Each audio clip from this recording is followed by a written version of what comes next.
Sir, I am recording. I stopped it. Can you stop that? Because I want to record Yes, this. sir. I could. Sir, I have started recording, sir.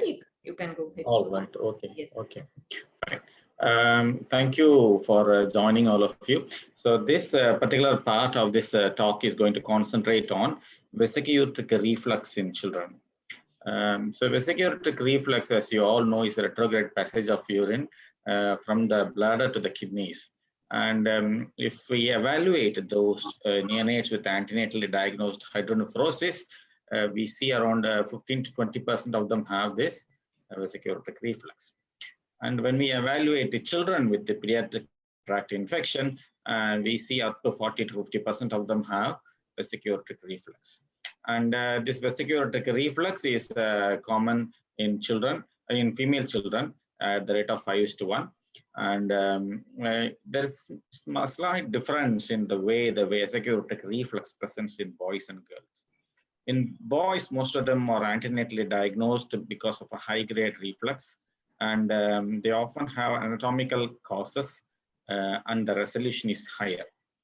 In girls, it is more often diagnosed after a UTI. It's often a low-grade vesico-ureteric reflux.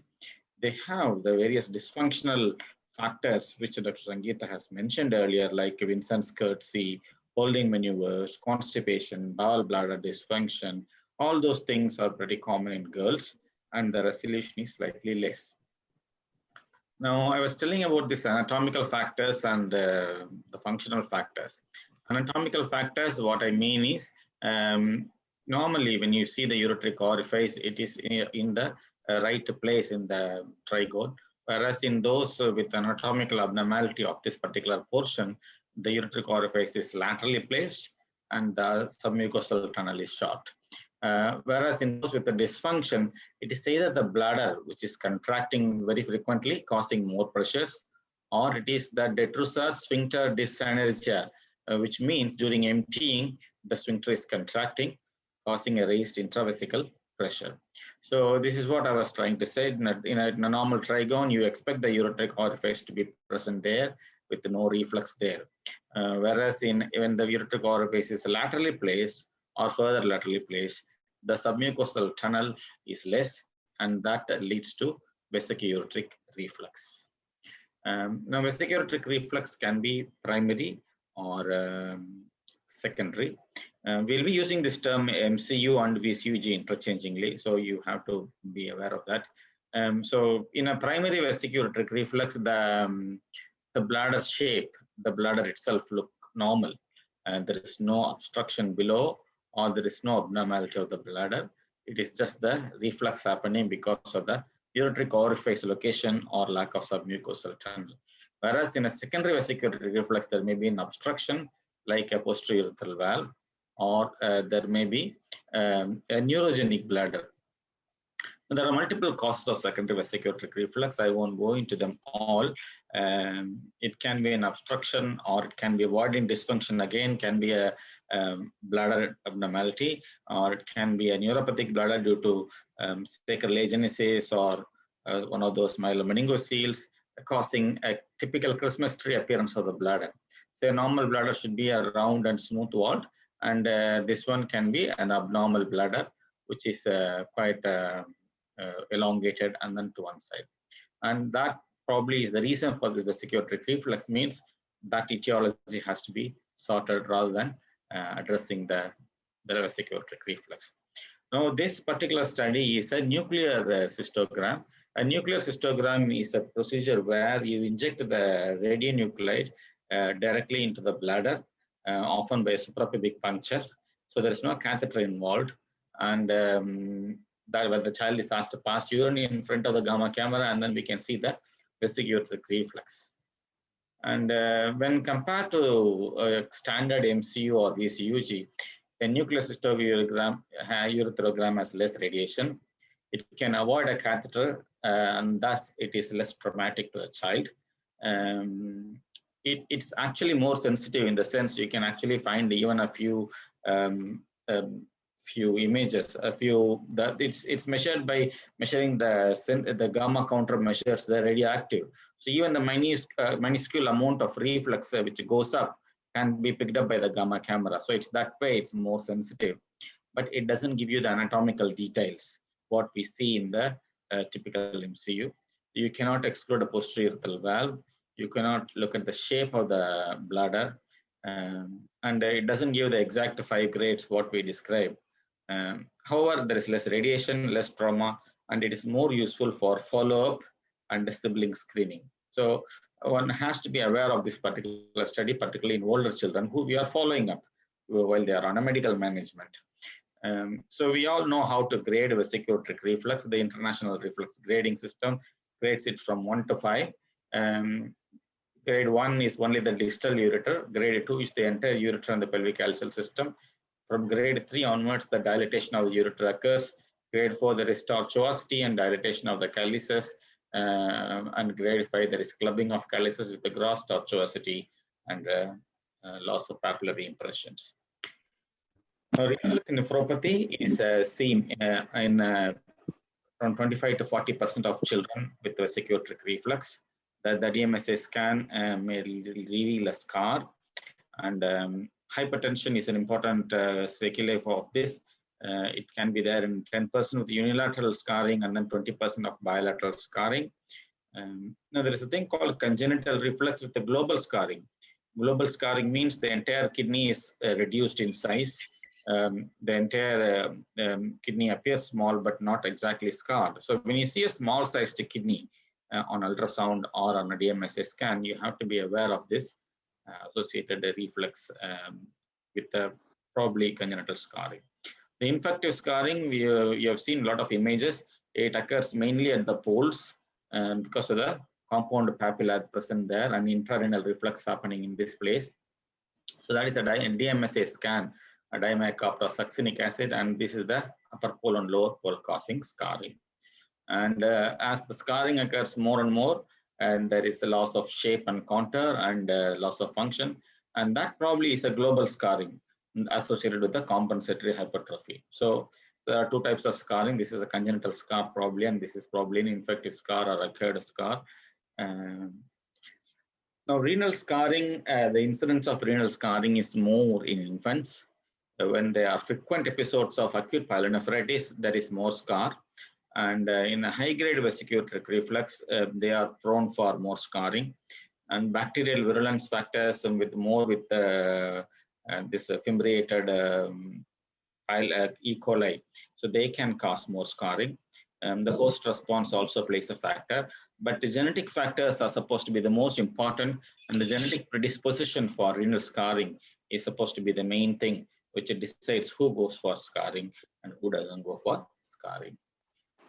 Conventionally, the management of vesicular reflux was based on the premise that in the absence of urinary tract infection, isolated low pressure VUR does not lead to renal scar formation. So this is what people have been thinking over the years, and this is still valid. Uncomplicated primary reflux resolves spontaneously. So for a scarring to happen, the thought was they should have urinary tract infection and vesicular reflux.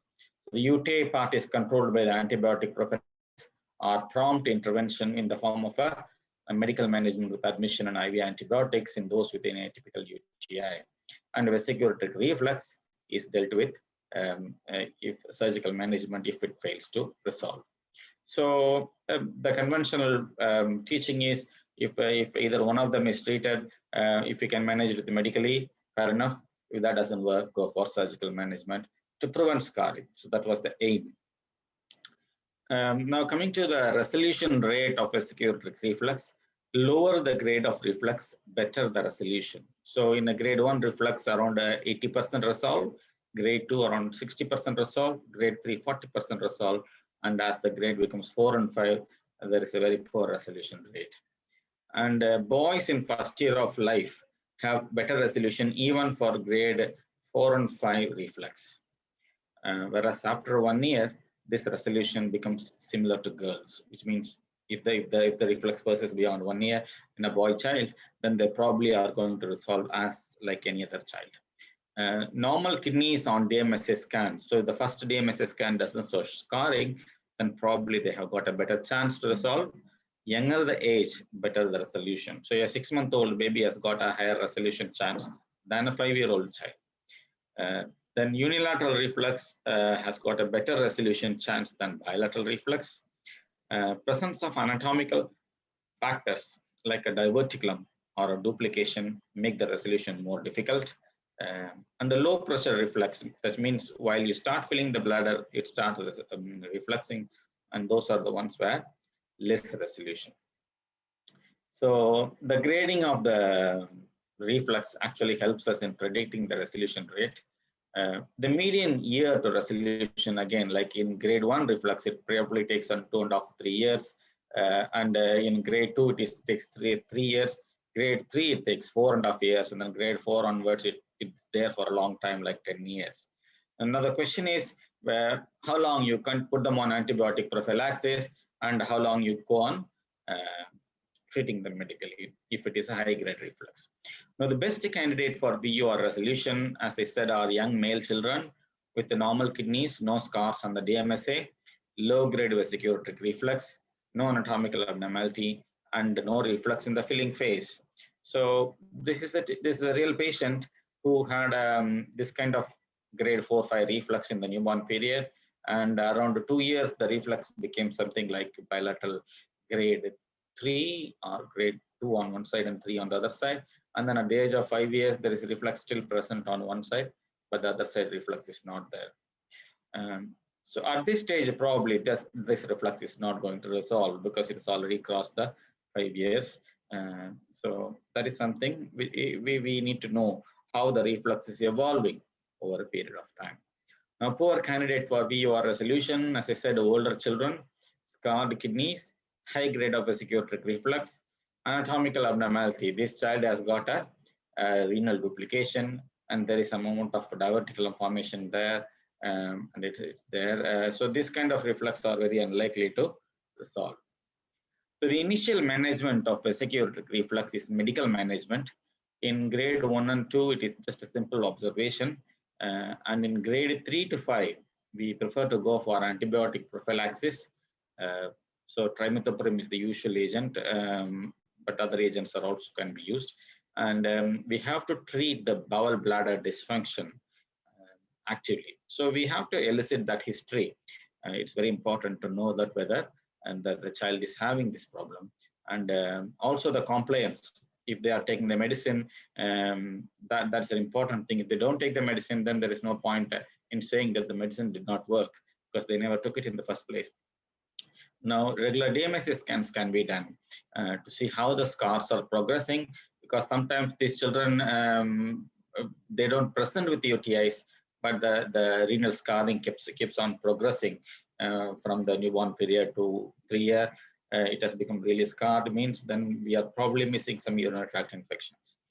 When to stop prophylaxis? That is another difficult question. When we see these children or infants and start them on antibiotic prophylaxis, we usually tend to stop them at the age of around some 2.5 to 3 years. That is when they go for toilet training. So the high pressure reflux is supposed to stop at that time. I'm talking about primary vesicular reflux. In a child with the primary vesicular reflux, probably we can stop the antibiotic prophylaxis at around 3 years of age if there are no urinary tract infection. And the need for repeat MCU, it's again questionable. Some people do routinely, some people don't, because it's quite a traumatic procedure to see whether the reflux is gone. So we may say that stop the antibiotic prophylaxis. If the infection occurs, then do an MCU. That kind of approach is also possible. And as Dr. Sangeet has rightly mentioned, it is important to ensure that the bowel bladder dysfunction is treated, because the bowel is pretty close to the bladder, and then bacterial translocation happens. An ultrasound can actually pick up the loaded rectum, more than 6 centimeter diameter here. So loaded rectum is an important thing which the good sonologist will pick up. An abdominal X-ray can also look at loading, and these children have to be treated. And this is a uroflowmetry of a dysfunctional voider. It keeps on interrupted voiding and staccato voiding. So those things, and then phimosis, labial adhesions, all of them have to be treated properly. This is a part of medical management. So the typical indications for surgery are in a primary vesicular reflux, failure of conservative treatment, which means a breakthrough infection. What we refer to as breakthrough infection is the child is taking these antibiotics religiously, they are compliant, and despite that, they are getting a urinary tract infection or worsening of the renal function, or new scars are developing compared to the previous DMSA scans. I mean, in an Indian setup, a poor follow-up and non-compliance can be a relative indication. When the patient is from an Andaman Nicobar Island, far away place, we can't watch them. The reflux is high, and we don't know whether they will, they're from a remote village, whether they will continue the antibiotic, whether the supply is available. So all those things you have to think about also in an Indian setup. And high-grade vesicular reflux, bilateral reflux, and multiple scars. Those are all again relative indications for surgery.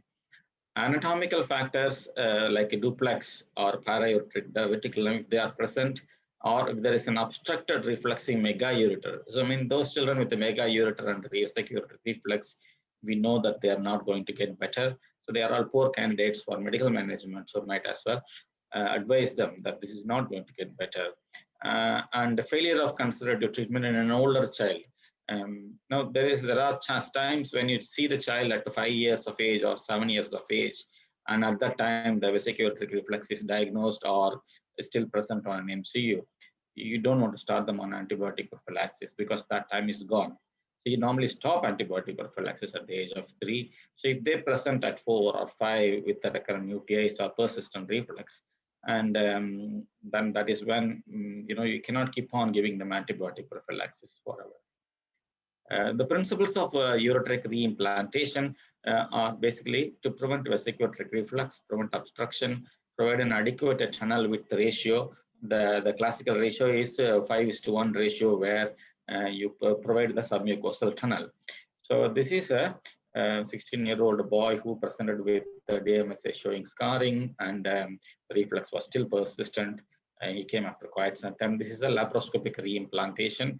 During this laparoscopic reimplantation, we have to safeguard the vas difference. That is the vas difference in a boy child, and quite a big one in an adolescent. In a girl child, we'll have the broad ligament and as well as the uterus and ovarian structures. So that has to be safeguarded. In a typical extravesical reimplantation, what we do is we make an incision in the bladder on the posterior side. So we create a small space between the detrusor and the mucosa. So what you see here, this is the bulging part of the mucosa. And then once you create this trough, this ureter is buried in that in the trough, and we create a submucosal tunnel or subdetrusor tunnel. So the tunnel is between the detrusor and the bladder. So the ureter is buried there, and then a few stitches are taken to prevent the vesicular reflux. So the same procedure can be done intravesically also. It used to be done in an open fashion in the past, and we still do open surgery in a little babies like a 2-year-old or 1-year-old. But nowadays the trend is to go for a laparoscopic reimplantation. Now, other options: in a boy child, a circumcision; in a girl child, a separation of the labial adhesions. Those things are important. Now, sting procedure is a subureteric transurethral injection of this bulking agent. So that is a bulking agent. So there are multiple agents like Teflon and polysaccharide. This is what we use nowadays is called Deflux or Dexel, which is a dextranumber hyaluronic acid. So we inject this substance via a needle, which is inserted through the cystoscope. The success rate is around 60% with first injection and 80% with the second injection. So this particular procedure works very well in a child with a grade 3 reflux. So grade 3 or early grade 4 reflux, it will work. This is a typical 5-year-old girl with grade 3 reflux. So this is again, the indications are the same. We are not doing it for grade 1 or 2 or the ones without urinary tract infection, but we are doing it on the ones with the grade 3 reflux who have got persistent UTI and failed medical management. So we inject this and creates a volcano like a mound there, and that is causing the backing of the ureteric orifice, causing prevention of vesico-ureteric reflux. So this is a very minimally invasive procedure. It needs a general anesthetic, but the patient can be discharged on the same day. There is no catheter, whereas reimplantation actually takes 3 to 4 days of hospital stay. Now, this is a 1-year-old boy with a recurrent urinary tract infection. So what are the options? Here, the bladder looks normal. The reflux is grade 5. But what you see is there is no function, literally no function on the kidney. So there's no point here. So this child has to undergo a laparoscopic nephroureterectomy because this is a poorly functioning kidney with reflux, and that is going to only cause urinary tract infection. There's no point in doing a reimplantation, so you go for a nephrectomy. So this is a patient with the antenatally diagnosed hydronephrosis, failure to thrive, admitted at 3 months of age with the febrile UTI, treated with intravenous fluids, antibiotics, cross left hydroureteronephrosis, again grade 5 vesico-ureteric reflux. After controlling the urinary infection, we have done this MCU. Now we put the child on medical management initially, but if the child develops a febrile urinary tract infection and the child is still 5 months or 4 months of age, then this is something which it's too early for any surgical intervention. So diversion in the form of a vesicostomy or a ureterostomy is an option in infants less than 1 year of age, because reimplantation is usually done above 1 year of age. So these are some of the other options, like nephroureterectomy in a poorly functioning kidney, and then diversions in a little infants. So these are all other options available in addition to reimplantation or sting procedure. Siblings, around 40% of siblings of first order relatives of vesico-ureteric reflux have reflux. And whether we should go looking for this reflux, and there is always controversy. The American Academy of Pediatrics, they do not recommend regular VCUG, whereas the urological associations of America as well as Europe say that you have to look for vesico-ureteric reflux in a younger sibling. If it is an older sibling, if for example we find a patient who is a 2-year-old and then he has got an elder brother, we don't have to use VCG on him because he's already probably crossed the age of resolution. If there is no incidence of UTI, you don't have to do. Whereas if we are seeing a 2-year-old and then there is a newborn in the family, then probably we can ask the baby to be investigated. Again, go for an ultrasound, maybe a VCG, maybe a nuclear cystogram, which is less invasive. So to summarize the management of vesico-ureteric reflux, treatment of vesico-ureteric reflux is known to reduce the pyelonephritis incidence. The number of hospital admissions due to febrile UTIs are going down. So you actually decrease the hospital admissions and expenses. The literature says that the scarring rate is unaffected because the scarring is genetic, they say. But if the pyelonephritis is reduced, then at least the pyelonephritis related scarring can be reduced. We may not avoid the genetic scarring, but the pyelonephritic scarring can be reduced. Then grade and age are the strongest predictors of resolution. High grade reflux is probably the one which is not going to resolve well, and the one which the infants are the ones where you probably will wait because they are the ones who are going to resolve. So antibiotic prophylaxis we give nowadays only for grade 3 to 5 vesico-ureteric reflux. Grade 1 and 2 we are simply going to watch them. And older children with breakthrough UTIs, renal scars or worsening of renal scars, and high grades of reflux, these are the ideal candidates for surgical management. So thank you. We'll open the session for questions.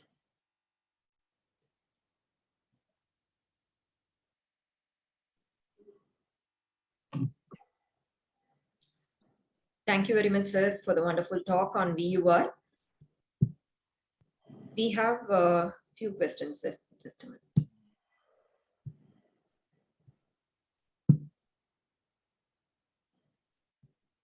That question is for you. 1 to 2.5-year-old girl, complaints of itching in the genital area, urinary symptoms, urinary symptoms, constipation is treated, urine routine culture normal, E. coli grown twice, deworming is done. Now, This one, I think you have to tell Dr. Sangeeta. I mean, 2 Yes, episodes of UTI is there, 2.5-year-old, whether it was a febrile UTI, you may want to know that, right? yes, sir. Was asked by Dr. Viji. So we should know whether it is a febrile urinary tract infection. In that case, we should proceeded with other investigations, MCU and DMSA. We have to know Maybe that.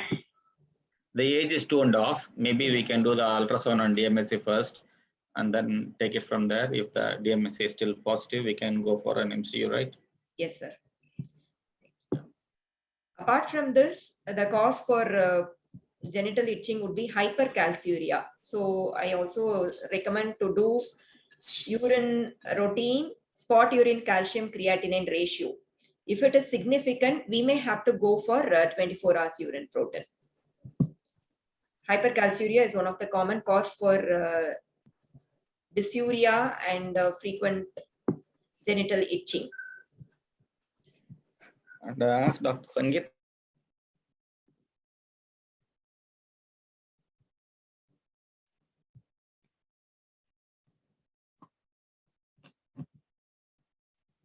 Whether there is any, holding maneuvers in the form of pinching of the perineum or Vincent's curtsy. So all those things are important. The next question is, what is Paquin's ratio? Yeah, Paquin's ratio is what we try to ensure that the ureter width to the tunnel length, if the ureter is probably 8 millimeter, then tunnel length is probably 4 to 5 times that. So we need a 3 to 4 centimeter tunnel. It is not 3:1, it is 5:1 actually. So 5:1 tunnel length. So if there is a mega ureter, like for example 1 centimeter, then we need a 5 centimeter ureter tunnel length, which is difficult to achieve. So we have to reduce the size of the ureter by some methods by doing a tapering. So that is the length which we achieve by doing surgery to prevent vesicular reflux. Can UTI lead to urolithiasis? The answer is yes, because infective calculi are slightly different types of calculi. The normal, I don't say normal, the usual calculi are calcium oxalate. So that's what we get. Whereas in urinary tract infection, we get this triple phosphate, which is called struvite. This is calcium ammonium phosphate. So that's the triple phosphate is the calculus. It's because of the urea splitting organisms which causes this triple phosphate calculus. And in children with pelvic-ureteric junction obstructed system, if with the recurrent urinary tract infection, they are at more risk of getting stones. Yes. Now, pelvic-ureteric junction obstruction can also coexist in a patient with a vesicular reflux. This is a bit complicated topic to discuss, but one thing which I want to tell you is even a grade 2 reflux will look like grade 5 reflux because the pelvis and calyces start dilating at that point. So we need to look at the whole picture there. I mean, it can coexist in 10 to 15%. And then whether to treat the vesicular reflux or the PUG obstruction is a different question itself. But these children are at higher risk because the reflux, the urine, infected urine goes up in the pelvis and stays there for a longer time, causing more risk of pyelonephritis or pyonephrosis. So associated PUG obstruction is actually not a nice thing to have in a child with vesicular reflux. Which one should be treated, sir, when they have both VUR and PUJ obstruction? If we have to look at the significance of it, if there is a significant PUJ obstruction, I would treat the PUJ obstruction first, because the VUR, as we all know, is known to resolve over a period of time. And whereas PUJ, the chance of spontaneous resolution is much, much less. So it is proximal obstruction can cause more rapid deterioration of the renal function. So the PUJ obstruction has to be treated first. The sting procedure for the deflex for VUR, is it available freely, sir? But many times the deflex. Yeah, the deflex company itself have stopped supplying it, but there is another product which is very similar called Dexel, which is available. It also works as good. The cost wise, there is no reduction in the cost because the material 1 ml of it costs 40,000 rupees, and the daycare procedure cost reduction is nullified by the cost of the medicine. So once you use 1 ml of it, the cost becomes equal to open surgery, and when you use 2 ml of it, then probably the cost becomes more than open surgery. So we actually looked at this as a study, and then we compared how the patient's preference between surgical intervention and the deflux, and we looked at it. When we counsel these parents, we also counsel them about the success rate. The deflux has got a 60 to 70% success rate in the first injection, and after a second injection, it becomes 80 to 90%. So it's double expense sometimes. Whereas ureteric reimplantation has got a success rate of 95%. So when we counsel the parents and then ask them which would they prefer, and then this publication has been accepted, it will come out soon. The parents said that if they have insurance, they prefer deflux, the sting procedure, because they didn't mind spending it again, or they accepted the lower rate of resolution also because they can go for a second procedure. If the patients are spending from the pockets, they want a procedure which provides a single solution. They didn't mind staying for a longer time or a scar. They wanted a success. They weighed success more than the non-invasive nature of the procedure. So that is the difference between the way they are funding themselves. When will you repeat the MCU after the first deflux? After deflux or a reimplantation, some surgeons routinely repeat an MCU after 3 to 6 months time, whereas some wait for the improvement of the child. They just stop the antibiotic prophylaxis at the 1 month follow-up and see what happens. If there is no infection after 1 month, after the 3 months, and if the repeat ultrasound after 6 months shows no increase in dilatation or no change in size, the child is thriving well, the kidneys are growing well on the follow-up ultrasounds, they particularly don't repeat an MCU, because usually these are all older children with a little bit of sensitive urethra. So only if they get a recurrent UTI, people go for a repeat MCU, either after a sting procedure or a reimplantation. Yes. The next question from Dr. Gunavidya Prakash.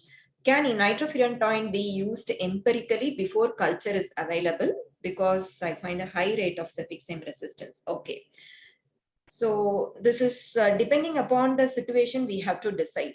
In a child who's having febrile urinary tract infection, nitrofurantoin is not advisable. One is, in smaller children, it is very difficult to give this tablet because syrup is not available everywhere. And the required serum concentration may not be achievable with the oral nitrofurantoin. So we don't use nitrofurantoin for treating upper urinary tract infection. Older children, lower urinary tract infection can be treated with a nitrofurantoin. Many times we get cefixime resistant because of this ESBL organisms, but the child is clinically fine. You are not suspecting acute pyelonephritis. In that case, still you are in strong feeling of ESBL growth, we can treat with ciprofloxacin or Oflox. Most of the time, this is showing sensitivity pattern, sensitive to these antibiotics. One of the major drawbacks I find with the nitrofurantoin is the taste. These children absolutely hate it. The smell and taste of it. They throw up everything, and that's probably one of the reasons. I don't know whether that is the reason for them not developing the adequate concentrations. They cannot tolerate it. This nitrofurantoin is really not that palatable medicine, although it is wonderful medicine because it's not used for any other purpose. And as you rightly said, the ofloxacin or other ciprofloxacin, quinolones are one of the most tolerable things than this. This Septran bacterium also is less frequently used by other practitioners these days. So that is becoming more useful again, but the availability is also a problem. Not in between, it was not available. Nowadays it is available, I think, right? Yes, sir. And one of the things I tell them after stopping the antibiotic prophylaxis, see, as I said that around 3 years of age, we stop antibiotic prophylaxis, or after a surgical or sting procedure, I start them antibiotic prophylaxis. I tell them a couple of important things to do to prevent urinary tract infection. Number one thing is regular timed voiding. So morning 2 times, afternoon 2 times, evening 3 times. So they have to empty their bladder on a regular basis, and they have to make sure that the child is not having constipation or aggressively prevent constipation. And they also tell them that probiotics can be used, and then this cranberry juice. This is cranberry juice. I'd say that you can take it. It's not a medicine. You can just give the child. It's available in Tropican as well as the real juice. So they can go for the cranberry juice. And then there is a thing called Yakult. Yakult is again a probiotic like lassi. So that they can give it for the children. So using the probiotics is another way of preventing UTI after you stop a prophylaxis, antibiotic prophylaxis. So that is something which But still, it is not evidence-based, sir. Do you advise that?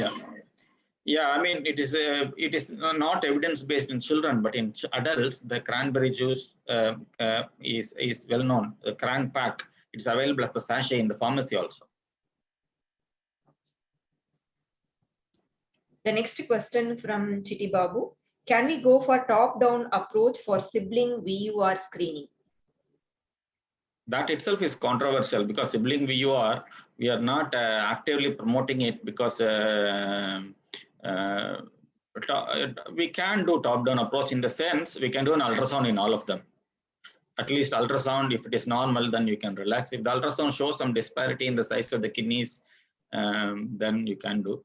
Whether you can do a DMSA scan in all of them, that's again, yes, you can do a DMSA, and if the DMSA is normal, then you can avoid an MCU or a nuclear cystogram. But in an older sibling, definitely an ultrasound alone is enough. I mean, ultrasound alone can be done in both older and younger children, but in a younger child, a DMSA scan can be done, and then you can decide further. We don't have a guideline for this screening in sibling with the VUR, but Urology Association has some guidelines.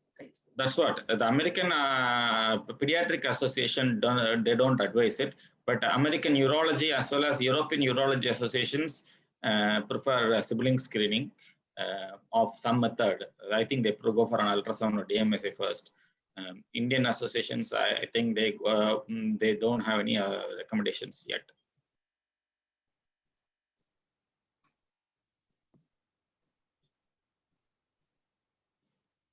If that's it, we can call it a day. Then it's 7 o'clock, right? Yes, sir. Yeah. Thank you all for joining the session. And thank you, MCure. MCure. Yeah. On behalf of MCure, sir, we would like to thank you, Sangeeta madam, and you, sir, for sparing your valuable time and sharing with your wonderful thoughts. And I believe with the session which you have taken is really going to help them in their day-to-day practice. Thanks for your elusive talk, sir. Yeah, thank you. And I really would like to thank all the participants, those who have spared time and they have attended this session and they would have benefited out of that, sir. So would like to commit again that MCure will always support these kind of scientific sessions. And thank you once again, sir. Okay. And thank you once again, madam. Very much, Rajesh. Stay healthy, stay safe, ma'am. Stay healthy, stay safe, sir. Thanks a lot, ma'am. Thank you, sir. Thank you. Thanks a lot, ma'am. Thank you, sir. Thank you, Amiruddin. Thank you all for the wonderful interactive session. Thank you, sir. Thank you, sir.